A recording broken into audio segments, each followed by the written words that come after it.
negative thinking is a major problem. If you're trying to be successful or happy, you have no room for negativity. Big thinking gets rid of negativity.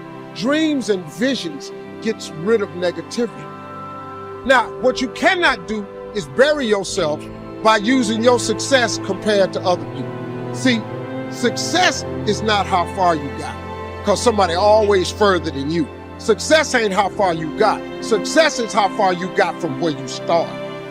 Life will push, squeeze, pressure, and attempt to make you bend at the knee. Some become a victim to life. Things happen. Pain, heartache, loss.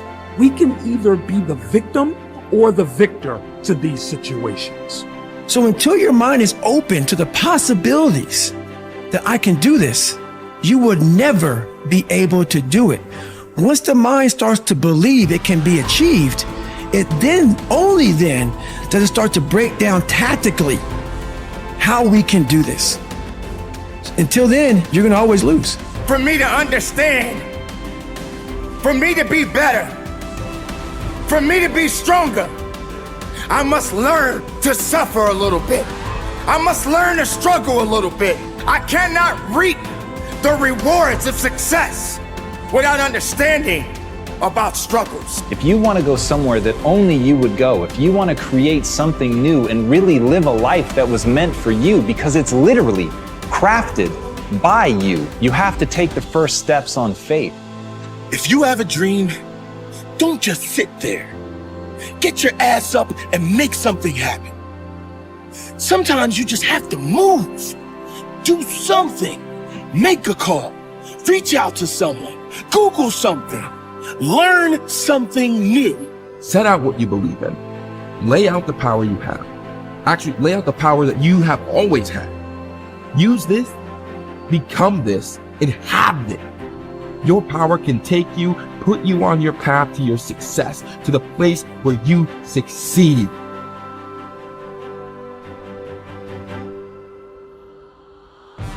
You have, and you always will have this potential to improve, this potential to adapt, and this potential to change. This is what you've been working for. Go on and receive that. Trying to get insight and see life as a puzzle, and your goal in life is to seek the adventures that piece the puzzle together.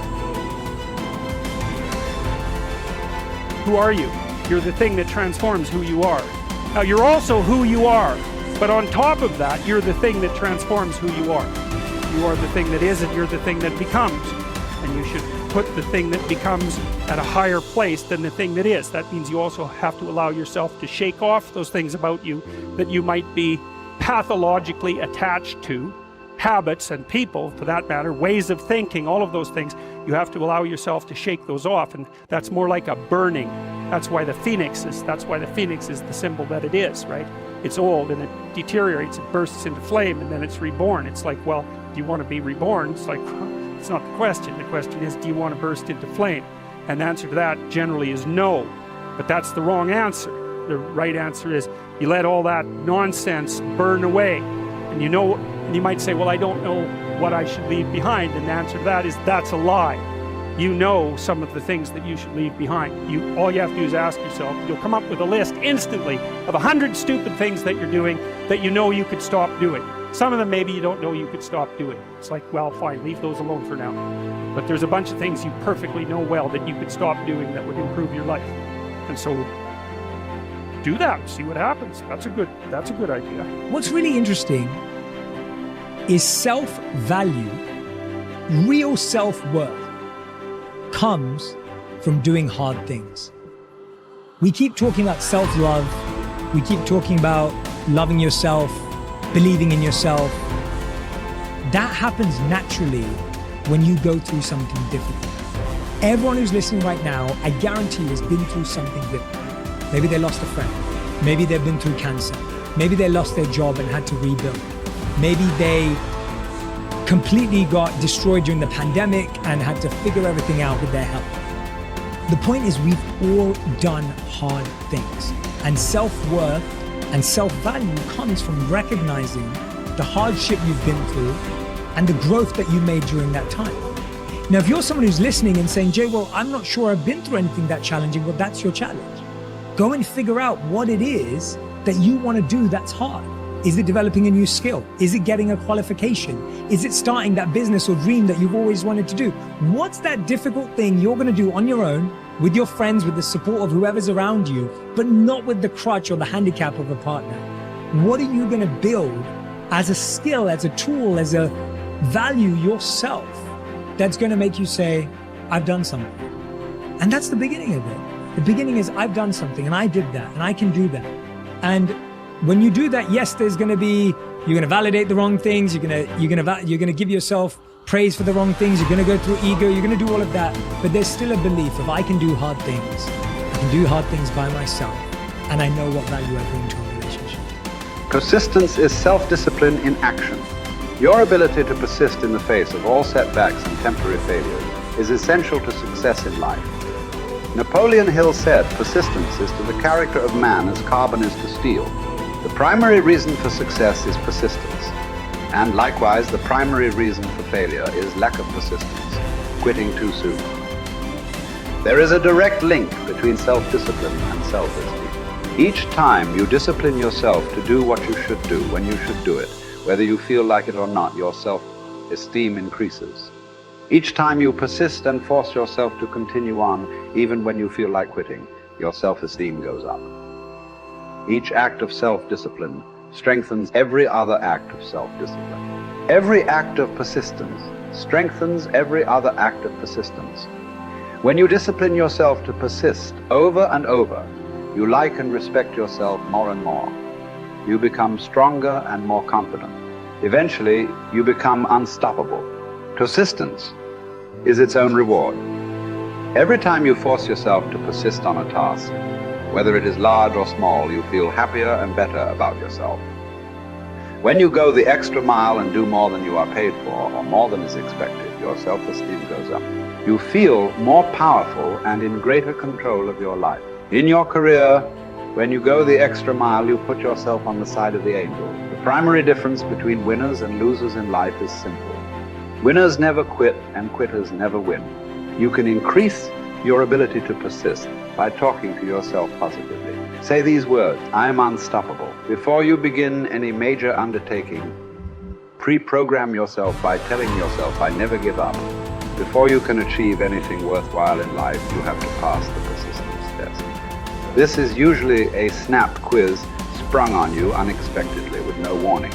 You suddenly face a major setback, problem, temporary failure, or even a complete disaster. When this happens, remind yourself that this is the testing time. This is when you demonstrate what you are really made of. This is when you show yourself and others the strength of your character and your true determination to succeed, your ability to respond effectively to setbacks.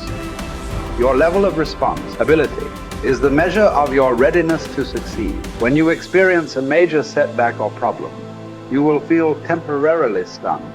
This feeling is very much like a punch in the emotional solar plexus. You will be stopped for a few seconds or a few minutes. During this period, you will often feel discouraged or experience self-pity. You will say, why me? However, it is not how far you fall that counts, but rather how high you bounce. Your aim is to bounce back as quickly as possible. Resilience in the face of unexpected reversals is vital to long-term success. Remember the warrior's creed. I will lay me down to bleed a while and then rise and fight again. Don't be surprised, shocked, or set back when things go wrong. Your best laid plans will often fall apart. Instead, expect disappointments and setbacks as a part of life. Take a deep breath, pick up the pieces, and continue onward. Our minds, our thinking controls our destinies here on Earth to a degree totally unsuspected by the great majority of people. When you think about it a moment, it becomes so obvious, so clear and simple.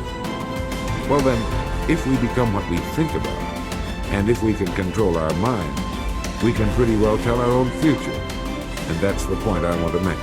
That's what I meant when I said earlier that each one of us is the architect of the structure fashioned by our years. This means that if we're confused about what we wish to become or accomplish, our lives, our environment will mirror that confusion. It also means that if we know what it is we seek, that it must be accomplished.